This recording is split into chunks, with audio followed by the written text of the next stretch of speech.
क्या कहेंगे? मेरे खानदान की नाक कटवा कर रख दोगे तुम लोग। आवाज नीचे कांता, ये मेरा भी घर है और मेरे बेटों की पसंद ही मेरी पसंद है। वो दोनों गांव की लड़कियां ही इस घर की बहुएं बनेंगी और ये मेरा आखिरी फैसला है। कांता और नेहा गुस्से से वहां से चली जाती। गृह प्रवेश की रस्म अभी भी चल रही थी। कुछ पड़ोस की औरतें वहां खड़ी थीं और बातें कर रही थीं। अरे कांता, ये अपनी आगे वाली बहुओं को कुछ कपड़े तो पूरे पहना देती। ये कैसे लहंगे पहन रखे हैं? बिल्कुल उर्फी जावेद लग रही है दोनों। एक्सक्यूज मी आंटी जी, ये डिजाइनर लहंगा है जो शायद आपके पूरे खानदान की सेविंग्स मिलाकर भी नहीं आएगा। और ये फालतू का ज्ञान अपने घर की बहुओं को दीजिए, हमें नहीं। बिमला चुपचाप वहां से चली जाती है। ओह माय गॉड भाभी, व्हाट अ रिप्लाई, मजा ही आ गया। इन आंटियों को तो ऐसे ही चुप कराना चाहिए। देखा जी, इसे कहते हैं स्मार्ट और मॉडर्न बहू। किसी की हिम्मत नहीं जो मेरे घर वालों के आगे टिक सके। चलो मेरी बच्चियों, तुम दोनों अंदर चलो। कांता देवी सिर्फ रिया और तान्या को अंदर ले जाती हैं और राधा सीता को दरवाजे पर ही अकेला छोड़ देती हैं। बेटियां कभी दरवाजे पर नहीं रुकती। अंदर आ जाओ मेरी बच्ची। मुझे पता है तुम्हारी सास और तुम्हारी ननद शायद तुम दोनों को पसंद न करे, वो तुम्हें ताने भी मारेंगे, लेकिन मैं तुम दोनों को बहुत पसंद करता हूँ बच्चों। मुझे पता है कि इस घर को जोड़ने के लिए तुम दोनों ही सबसे बेस्ट हो। शादी के सारे फंक्शन खत्म हो चुके हैं। ननद नेहा अपने ससुराल जा चुकी है। अगली सुबह घर के हॉल में कांता देवी एक तरफ सोफे पर बैठी हैं। चारों बहुएं उसके सामने खड़ी हैं। माँ जी, वो मुझे आपसे कुछ कहना था। देखिए ना, ये मेरे नेल कितने अच्छे हैं। अगर मैं झाड़ू पोछा या बर्तन करूँगी तो ये खराब हो जाएंगे और मेरे हाथों में ना रैशेज आ जाते हैं। हमसे ये ज्यादा मेहनत वाले काम बिल्कुल नहीं होंगे माँ जी। अरे मेरी नाजुक बच्चियों, तो किसने बोला कि तुम्हें मजदूरों वाले काम करने हैं? तुम दोनों मेरे घर की शान हो। तुम लोग घर के आधे से कम काम करोगी, वो भी जो तुम्हारा मन करे वो। और सुन लो तुम दोनों गाँव वालियों, इस पूरे बड़े घर में झाड़ू पोछा करना, तीनों टाइम का खाना बनाना और 2 मंजिल ऊपर छत पर कपड़े सुखाने जाना और बगीचे के पौधों की देखभाल करना, ये सब काम आज से तुम दोनों के हैं। समझ में आया? जी माँ जी, आप बिल्कुल फिक्र मत कीजिए। हम दोनों बहनें मिलकर इस घर का सारा काम बहुत अच्छे से संभाल लेंगी। आपको शिकायत का कोई मौका नहीं मिलेगा। गॉड, इन्हें देखो तान्या, कैसे अनुपमा वाली सती सावित्री बनने का ढोंग कर रही हैं। अरे करने दो इन्हें मजदूरी, हमें क्या, अपना तो फायदा ही है। हम आराम से नेटफ्लिक्स देखेंगे। वो तो वक्त ही बताएगा कि काम करती हो या सिर्फ मुंह चलाती हो। सुबह के 4 बज रहे हैं। राधा और सीता पूरे घर की साफ सफाई कर रही हैं। दूसरी तरफ रिया और तान्या अपने कमरे में आराम से सो रही हैं। कुछ भी कहो, सुबह जल्दी उठकर घर का काम करना बहुत अच्छा लगता है और इसमें बहुत मजा भी आता है। ऐसे कुछ समय बीत जाता है। मुंह दिखाई की रस्म चल रही है। रिया और तान्या डिजाइनर कपड़े पहनकर बैठी हुई हैं, जबकि सीता और राधा किचन में काम कर रही हैं। हाय रब्बा कांता, तेरी ये दोनों बहुएं तो एकदम अप्सरा लग रही है। और वो जो किचन में काम कर रही है वो कौन है? कोई नई नौकरानियां रखी है क्या? हाँ, नौकरानी ही समझ लो। ये मेरे उन दोनों बेटों की पसंद है जिन्हें गांव की गवार का शौक चढ़ा था। अब घर के मजदूरों वाले काम तो किसी को करने ही पड़ेंगे ना। मेरी रिया और तान्या तो इस घर का स्टेटस है। एग्जैक्टली, हमारे सॉफ्ट हैंड इन सब कामों के लिए नहीं बने हैं। We are born to rule. तभी वहाँ पर राधा सबके लिए चाय लेकर आती है। माँ जी, मैं सबके लिए और चाय बना लाऊं? हाँ हाँ जा, यहाँ खड़ी होकर हमारी बातें मत सुन। और सुन, जरा समोसे और तल लाना, मेरी सहेलियाँ भूखी नहीं जानी चाहिए। कुछ समय और बीत जाता है। पूरा परिवार हॉल में बैठा टीवी देख रहा है। तभी फोन जोर से बजता है। कांता देवी फोन उठाती है और बहुत खुश हो जाती हैं। अरे सुनते हो जी, हमारी नेहा प्रेग्नेंट है। मैं नानी बनने वाली हूँ और आप बुढ़े नाना बनने वाले हो। अरे वाह माँ जी, ये तो बहुत ही अच्छी खबर है। लाइए मैं दीदी से बात करके उन्हें बधाई दे दूं। पीछे हट, तू क्या बात करेगी मेरी बेटी से? तुझे क्या पता आजकल की मॉडर्न प्रेगनेंसी के बारे में? जाकर भगवान के आगे दिया जला। ये फोन वोन तेरे बस का नहीं है। लो मेरी बच्ची और रिया तान्या, तुम दोनों अपने ननद को कुछ अच्छे से मॉडर्न टिप्स दो ताकि मेरी बेटी का फिगर भी मेंटेन रहे और बच्चा भी हेल्दी हो। Oh my god Neha, congratulations. Babe listen, अब तुम ना वो टिपिकल घीवी खाना बंद कर देना। इंटरनेट पर ना मैंने एक बहुत अच्छी डाइट देखी है, वो फॉलो करना। नेहा, मैं तुझे सारे लिंक्स व्हाट्सएप कर रही हूँ। कुछ हफ्तों बाद कांता देवी अपनी किटी पार्टी वाली सहेलियों के साथ हॉल में बैठी गपशप कर रही हैं। तभी नेहा का फोन आता है। माँ, आपको तो पता है मेरे सास ससुर नहीं है और ये भी ऑफिस चले जाते हैं, तो मुझे ना घर के ना काम करने में बहुत प्रॉब्लम आ रही है। अगर आप किसी को भेज दो तो मेरी एक प्रॉब्लम सॉल्व हो जाएगी। तू बिल्कुल फिक्र मत कर मेरी बच्ची, मैं अपनी रिया और तान्या को भेज रही हूँ। वो दोनों पढ़ी लिखी मॉडर्न बहुएं हैं, तेरा एकदम हॉस्पिटल वाली नर्सों की तरह ख्याल रखेंगी। रिया और तान्या को जब ये पता चलता है तो उनके चेहरे का रंग उड़ जाता है, लेकिन सास की तारीफों के पुल सुनकर वो तैयार हो जाती हैं और पैकिंग करने लगती हैं जाने के लिए। तभी कांता देवी की कुछ सहेलियां आ जाती हैं। अरे ओ राधा, सीता, कहाँ मर गई दोनों? मेरी सहेलियों के लिए 10 कप स्पेशल चाय और पकौड़े बना कर लाओ। राधा जल्दी से चाय पकौड़े लाती है। लीजिए माँ जी, गर्मा गर्म चाय। कांता, तूने तो इन दोनों को एकदम मशीन बना रखा है। अरे और किस काम आएंगी ये तो मेरे घर की मुफ्त की नौकरानियां हैं। जब तक मैं जिंदा हूँ इनसे ऐसे ही काम करवाऊंगी। आज से घर का डबल काम तुम दोनों के सिर पर है, समझी? जी माँ जी, आप चिंता मत कीजिए, हम सब संभाल लेंगी। रिया और तान्या नेहा के ससुराल पहुंच जाती हैं। थैंक गॉड भाभीओ, आप लोग आ गई। मुझे सच में हेल्प की बहुत जरूरत थी। उफ गॉड, मेरी तो कमर ही टूट गई इस सफर में। नेहा यार, मुझे एक गिलास ठंडा पानी तो पिला। प्रेग्नेंट ननद खुद जाकर अपनी भाभियों के लिए पानी लाती है। रिया और तान्या पानी पीकर सोने चली जाती हैं। रात के 9 बज जाते हैं। भाभी उठिए ना प्लीज, मुझे बहुत तेज भूख लग रही है और डॉक्टर ने कहा है मुझे टाइम पर खाना खाना है। आप प्लीज किचन में जाकर कुछ हल्का सा बना दोगी? यार नेहा, तुम भी ना, अब इस टाइम कौन किचन के बर्तनों में माथा पच्ची करेगा? तो चिल कर यार, हम ऑनलाइन कुछ बढ़िया सा ऑर्डर कर लेते हैं। हाँ, मैं जोमेटो से एक एक्स्ट्रा चीज पिज्जा ऑर्डर कर रही हूँ, तू भी खा लेना। नेहा कुछ बोल नहीं पाती। डिलीवरी बॉय को आने में पूरे 2 घंटे लग जाते हैं। रात के 11 बज चुके हैं। भूख से नेहा के पेट में दर्द शुरू हो चुका है। हे भगवान, ये मैंने किन महारानियों को अपने घर बुला लिया। खुद खाना नहीं बना सकती, ऑर्डर किया है वो भी इतना लेट हो गया है। आज भूख से तो मेरी जान ही निकल जाएगी। सुबह के 10 बज रहे हैं। नेहा के घर के हॉल में रिया और तान्या सोफे पर बैठी हैं। उनके हाथों में कांच के महंगे बाउल हैं। वो बहुत ही स्टाइल से पपीता और अनानास काट रही हैं। नेहा, कम हियर, देखो हमने तुम्हारे लिए एकदम फ्रेश फ्रूट सैलेड बनाया है। इसमें पपीता और पाइनएप्पल है। इससे हमारी स्किन ग्लो करती है और तुम्हारे बच्चे की भी स्किन ग्लो करेगी। एग्जैक्टली, इससे ना तुम्हारी स्किन एकदम आलिया भट्ट की तरह ग्लो करेगी। नेहा जैसे ही वो बाउल हाथ में लेती है और एक टुकड़ा खाने वाली होती है, तभी दरवाजे से नेहा का पति अर्जुन अंदर आता है। उसकी नजर जैसे ही उस बाउल पर पड़ती है, उसके होश उड़ जाते हैं। वो अपना बैग जमीन पर फेंकता है और दौड़कर नेहा के पास जाता है।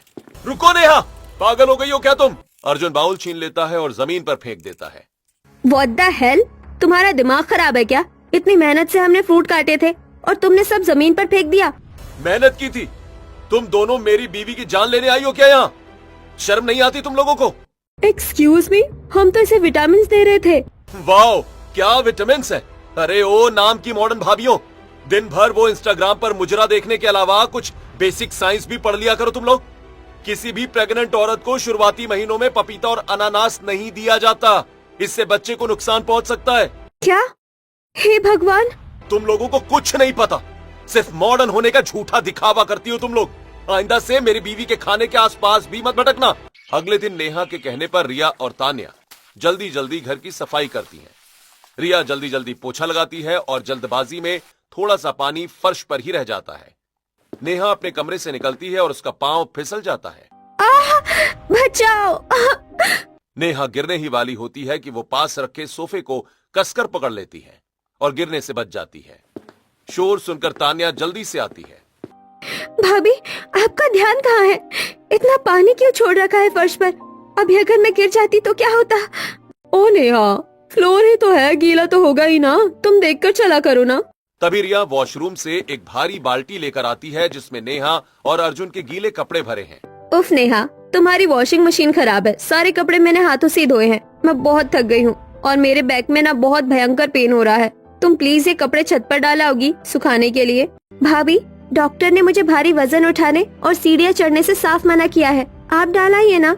यार तुम लोग ना प्रेगनेंसी को कोई बीमारी समझ लेती हो। थोड़ा चला फिरा करो, एक्टिव रहोगी। हम तो थक गए हैं, तुम्हें ही जाना पड़ेगा। नेहा को बहुत बुरा लगता है। वो मजबूरी में उस भारी बाल्टी को उठाती है और धीरे धीरे छत की सीढ़ियां चढ़ने लगती है। दोपहर के 2 बज रहे हैं और सूरज एकदम सिर पर आग उगल रहा है। नेहा जैसे ही छत पर जाती है उसे चक्कर आ जाते हैं और वो गिर जाती है। आवाज सुनकर रिया और तान्या वहां आ जाती हैं और अर्जुन को बुलाती हैं। फिर नेहा को अस्पताल ले जाया जाता है। देखिए मिस्टर अर्जुन, इनकी बॉडी में बहुत ज्यादा इन्फेक्शंस हैं और पिछले कुछ दिनों से इन्होंने सिर्फ जंक फूड खाए हैं, जिससे इनका बीपी बहुत लो हो चुका है। ऊपर से भारी वजन उठाकर सीढ़ियां चढ़ने की वजह से बेबी को भी खतरा हो सकता है। इन्हें बेड रेस्ट की जरूरत है। डॉक्टर ये बोलकर वहां से चला जाता है। सुन लिया आप दोनों ने? आप लोग मेरी देखभाल करने आई थी क्या? मुझे मारने का कॉन्ट्रैक्ट लेकर आई थी? ओ हेलो, तुम खुद इतनी आलसी हो, थोड़ा सा काम क्या कर लिया, सीधे हॉस्पिटल पहुंच गई। अरे औरतें तो 9 महीने तक काम करती है, तब तो कुछ नहीं होता। गेट आउट, निकलो बाहर तुम दोनों। मुझे मेरी बीवी के आसपास तुम्हारे जैसी जहरीली औरतें बिल्कुल नहीं चाहिए। निकलो यहाँ से। रिया और तान्या वहां से चली जाती हैं। नेहा अपनी माँ कांता देवी को फोन लगाती है और सब कुछ बता देती है। माँ, आपने किन चुड़ैलों को भेज दिया था? मेरी जान जाते जाते बची है। मुझे माफ कर दे मेरी बच्ची, मुझे क्या पता था कि ये मॉडर्न होने के नाम पर इतनी बड़ी गवार निकलेंगी। तू रो मत, मैं आज ही उन दोनों को भेज रही हूँ। वो राधा और सीता को वो तेरी सेवा अच्छे कर लेंगी। अगली सुबह नेहा के घर राधा और सीता आ जाती हैं। उनके हाथों में कुछ कपड़े के थैले और स्टील के डिब्बे हैं। आइए भाभी, मैं बस खाना बना रही थी। अरे दीदी, आप बिल्कुल मत उठिए, आप बस आराम कीजिए। ये घर और आपकी रसोई अब हमारी जिम्मेदारी है।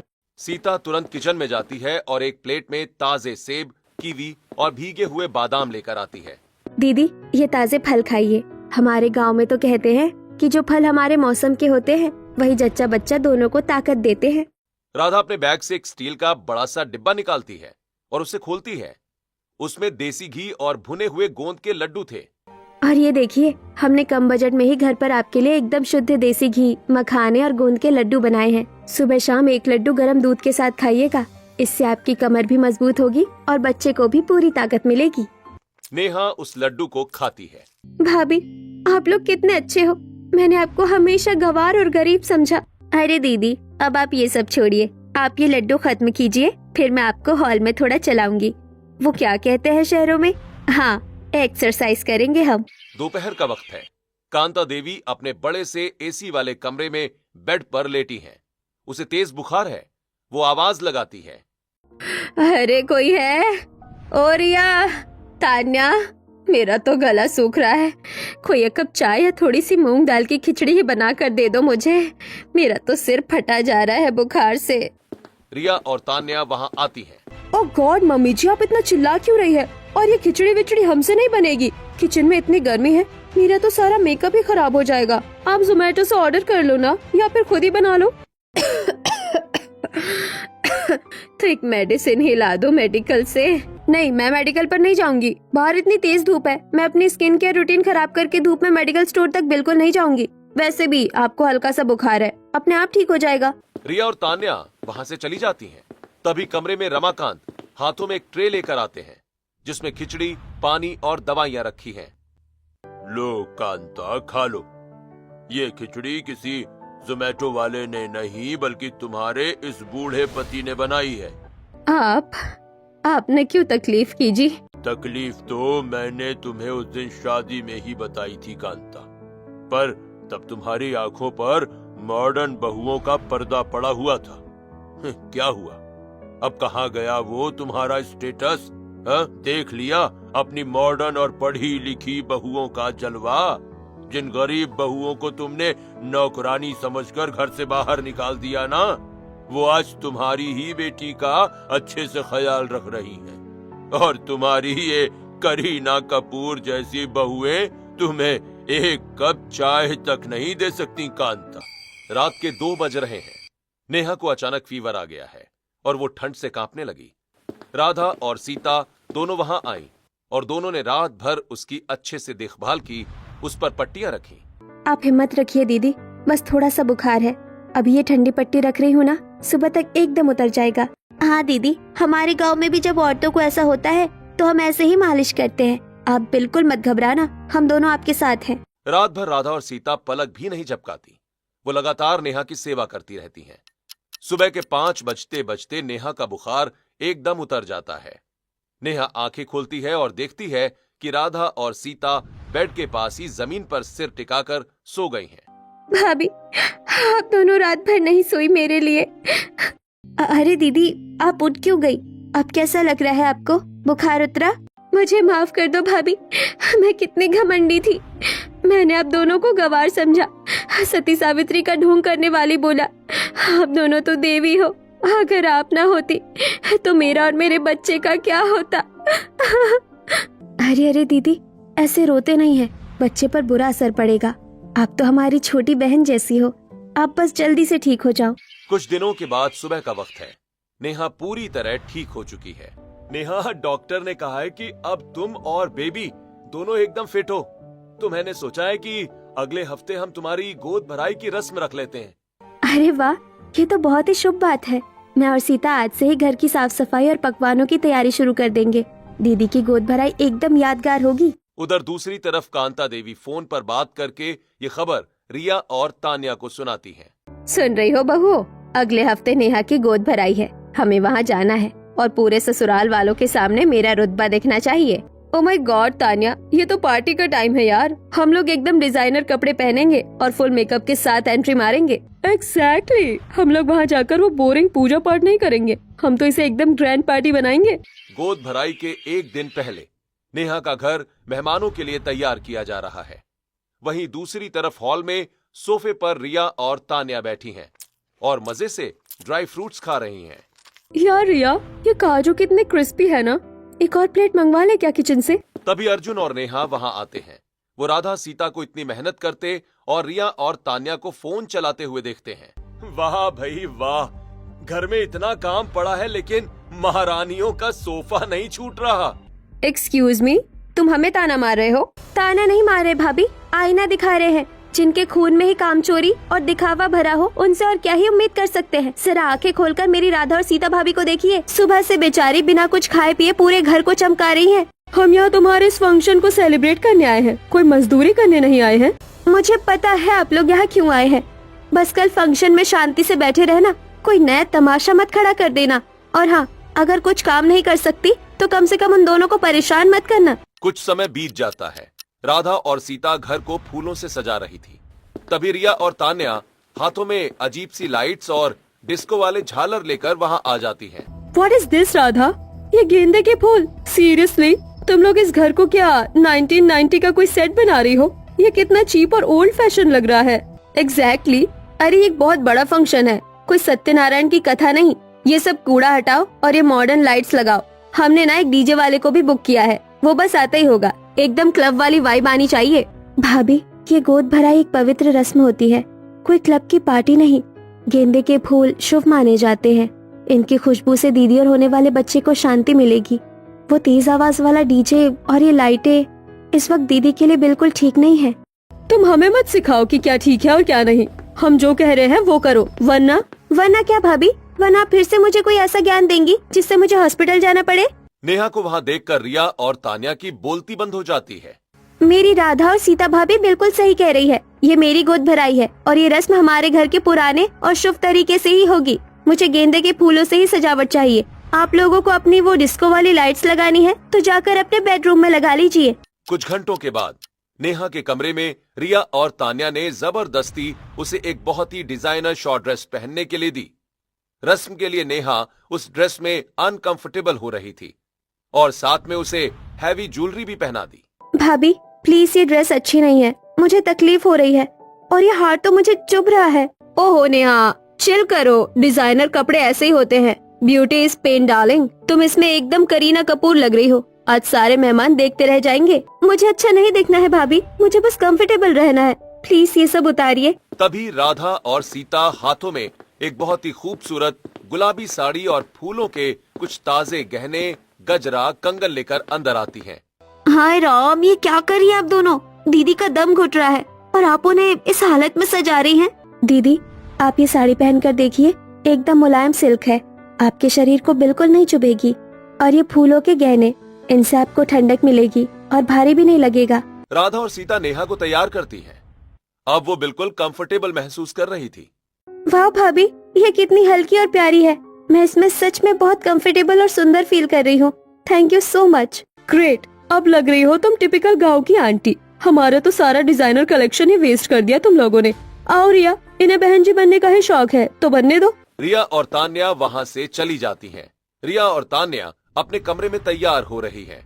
दोनों ने बहुत ही छोटे कपड़े पहने हैं और हैवी मेकअप किया है। तभी उनके पति रोहन और मोहित कमरे में आते हैं। रिया, ये क्या पहन कर रखा है तुमने? अरे हम बहन की गोद भराई की रस्म में आए हैं या फिर किसी न्यू ईयर पार्टी में? सीरियसली तान्या, बाहर सारे गांव और खानदान के बुजुर्ग बैठे हैं और तुम लोग ये सब पहनकर बाहर जाओगी? जाकर कोई ढंग की साड़ी या सूट पहन लो यार। यू नो व्हाट रोहन, तुम दोनों भाइयों को फैशन की एफ भी नहीं पता है कि डिजाइनर ड्रेसेस है।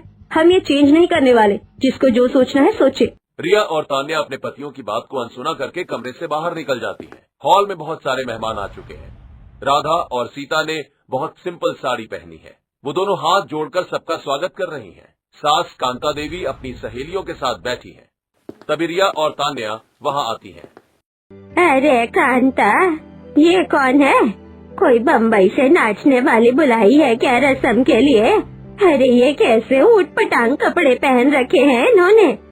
अरे नहीं बुआ जी, ये मेरी बड़ी बहुएं हैं। हाय बहुएं हैं या तमाशा? तुम्हारे घर में ये उर्फी जावेद वाले संस्कार कब से आ गए भाई? समाज में मुंह दिखाने लायक नहीं छोड़ा तुम्हारी इन बहुओं ने।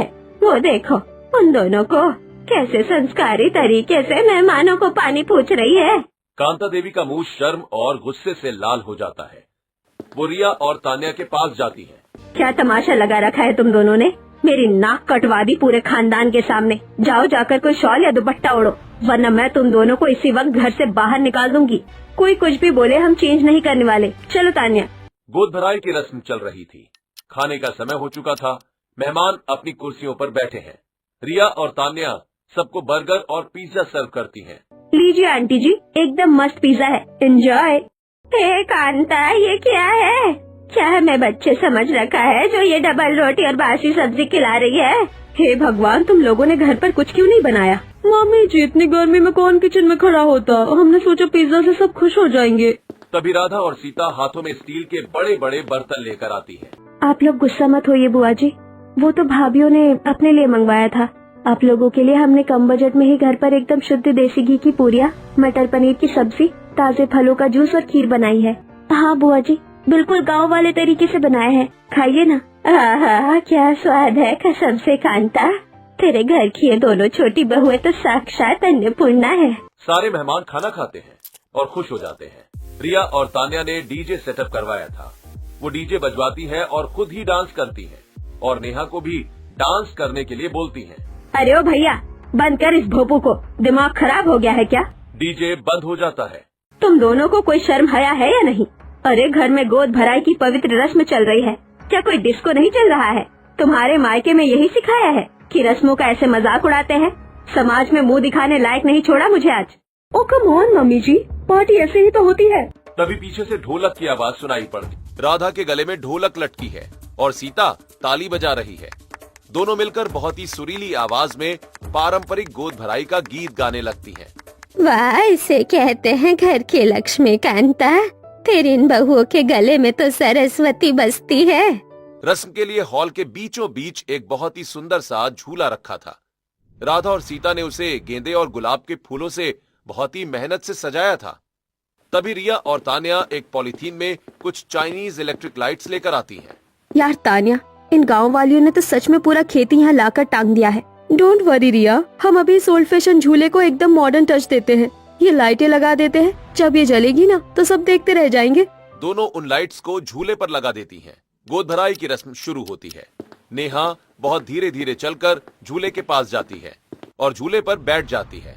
चलो भाई, अब रस्म शुरू करते हैं। वेट वेट वेट, मम्मी जी अभी हमारी डेकोरेशन का मैजिक तो देखिए। तान्या, स्विच ऑन कर। तान्या स्विच ऑन करती है। लाइटें जलती हैं, लेकिन तभी अचानक तेज आवाज होती है और लाइटों में शॉर्ट सर्किट हो जाता है और नेहा को करंट का एक जोरदार झटका लग जाता है। नेहा का बैलेंस बिगड़ जाता है, वो झूले से गिरने लगती है। तभी राधा और सीता आती हैं और नेहा को दोनों एक साथ पकड़ लेती हैं और गिरने से बचा लेती हैं। भाभी, जल्दबाजी में राधा और सीता को भी चोट लग गई थी। कुछ नहीं हुआ दीदी, हम है ना, कुछ नहीं हुआ आपको, शांत हो जाइए। नेहा, तुम ठीक हो? बेबी ठीक है? मेरी बच्ची, हाय मेरे भगवान, आज तो मेरी दुनिया ही उजड़ जाती। पूरा हॉल सदमे में है। रिया और तान्या दूर खड़ी कांप रही हैं। उन्हें एहसास हो चुका है कि उनके उस एक्स्ट्रा एफर्ट और झूठे दिखावे ने आज इस घर में क्या अनर्थ कर दिया होता। इस झूले पर ये लाइट किसने लगाई थी? वो झूला किसने डेकोरेट किया था?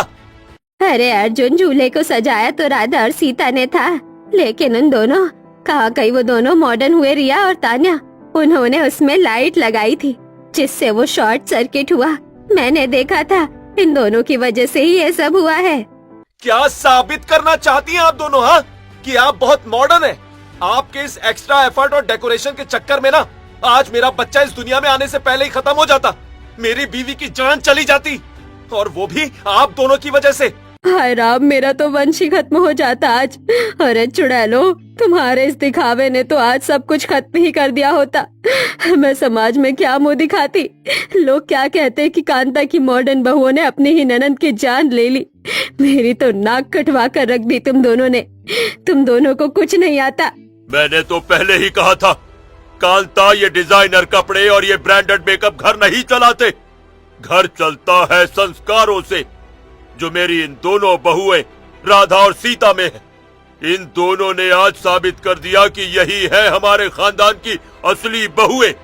आज अगर ये अपनी जान पर न खेलती तो तुम उम्र भर सिर्फ पछताती कांता।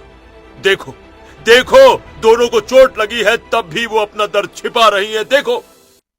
अपने ससुर की बात और अर्जुन का गुस्सा देखकर रिया और तान्या का वो सारा हाई क्लास वाला ईगो और घमंड आंसुओं में बह जाता है। दोनों फूट फूट कर रोने लगती हैं। माँ जी, हमें माफ कर दीजिए माँ जी। हम मानते हैं कि हम घमंडी हैं, हम कामचोर भी हैं और हमें स्टेटस का नशा था। पर माँ जी, हम भी लड़कियां हैं, हम भी कभी माँ बनेंगी। हम किसी के बच्चे की जान लेने का सपने में भी नहीं सोच सकते। I'm sorry Neha, I'm so sorry Arjun. हम बस उन गाँव वाले डेकोरेशन को नीचे दिखाना चाहते थे। हम भूल गए थे कि ये एक पवित्र रस्म है, कोई डिस्को पार्टी नहीं। हमारी इस बेवकूफी और जलन ने आज सच में सब कुछ बर्बाद कर दिया होता। प्लीज हमें माफ कर दो। अगर आपको कुछ हो जाता नेहा, तो हम खुद को कभी माफ नहीं कर पाते। रिया और तान्या को इस तरह रोते देख राधा और सीता से रहा नहीं जाता। वो दोनों आगे बढ़ती हैं। अरे बस कीजिए रिया भाभी, सुबह का भूला अगर शाम को घर लौट आए तो उसे भूला नहीं कहते। हमें पता है कि आपका दिल बुरा नहीं है, बस तरीका थोड़ा गलत हो गया था। अब रोना बंद कीजिए, आज घर में खुशी का दिन है। जो हुआ उसे भूल जाइए। भगवान की कृपा से कुछ गलत नहीं हुआ है, सब कुछ ठीक है। हाँ भाभी, और जो बीत गया सो बीत गया। भगवान का शुक्र है कि दीदी और बच्चा दोनों एकदम सुरक्षित है। सुरक्षित हूँ तो सिर्फ आप दोनों की वजह से भाभी। मैंने आप लोगों को गवार समझा, अनपढ़ समझा, लेकिन आज आपने अपनी जान पर खेलकर मेरी और मेरे बच्चे की जान बचाई है। आप लोग गवार नहीं, इस घर की असली लक्ष्मी हो। बिल्कुल सही कहा मेरी बच्ची, असली लक्ष्मी ये ही है। मुझे माफ कर दो मेरी बच्चियों। मैंने अमीरी और गरीबी के चश्मे से तुम लोगों को परखा, पर आज मुझे समझ आ गया है कि सोना चाहे मिट्टी में क्यों न पड़ा हो, वो सोना ही रहता है। कांता देवी अपनी चारों बहुओं को एक साथ गले लगा लेती हैं। रमाकांत और उनके बेटे राहुल, रोहन, मोहित, अमन और करण ये देखकर खुशी से मुस्कुरा देते हैं। तान्या, चलो वो चाइनीज लाइटें डस्टबिन में फेंक कर आते हैं। दीदी का झूला तो असली फूलों से ही सजेगा और आज हम चारों मिलकर इसे सजाएंगे। कुछ देर के बाद सब कुछ पहले जैसा अच्छा हो गया है। रिया, तान्या, राधा और सीता चारों ने मिलकर एकदम असली और खुशबूदार गेंदे और गुलाब के फूलों से झूले को सजा दिया है। हाँ, अब माहौल लग रहा है गोद भराई की रस्म का। चलो शुरू करते हैं रस्म। नेहा बहुत ही प्यार से उन फूलों वाले झूले पर बैठती है। कांता देवी उसकी आरती उतारती हैं। सभी उस झूले के पास खड़े थे और मुस्कुरा रहे थे। चलो सब लोग स्माइल करो, इस घर की अब तक की सबसे परफेक्ट फैमिली फोटो क्लिक होने वाली है। हाँ।